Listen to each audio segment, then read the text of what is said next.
આરતી, હા મમ્મી, જમવાનું શું બનાવું? કશું બી બનાવી દે. કઈ બી એટલે બોલ, પછી કઈશ કે આવું બનાવ્યું તેવું બનાવ્યું. શું બનાવું જમવામાં? એક કામ કર મમ્મી, મસ્ત મેથીના ઢેબરા બનાવી દે. મેથીના ઢેબરા? હા સારું, તો ફટાફટ ચલ રસોડામાં આય, મેથી સાફ કરી દે. હું સાફ કરું? હા તો હું એકલી કેટલું બધું કરું? ચલ ફટાફટ મેથી સાફ કરી આપ. સારું લાય કરી દો. દર વખતે કામ બતાય કરે છે.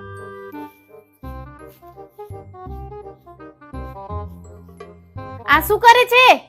તેજ તો કીધું મેથી સાફ કરી દે, તો મેથી સાફ કરું છું. અરે બળદ બુદ્ધિ, બોઘા જેવી. મેથી સાફ કરવાનું કીધું એટલે આમ સાફ કરવાની હોય? આ તો કોઈ સોફા સેટ છે? તું નથી બોલી હમણાં કે મેથી સાફ કરી દે? તે મને શું કીધું કે મેથી સાફ કરી દે, તો હું મેથી સાફ કરી મેં તો બી માર કરે છે. તો મારું નહીં તો શું કરું? તારું મોઢું ડાચું જોઉં. શું થશે આ છોકરીનું? આ તો ઘર આમ પલંગ હોય ને એવી રીતે સાફ કરી રહી છે. કપડા છે આ.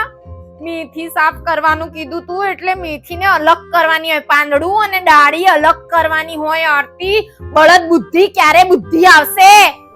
અચ્છા, આવી રીતે કરવાનું હતું. ત્યારે એમ કેવું જોઈએ ને કે મેથીને આમ લીવ્સ અલગ કર, પાંદડા.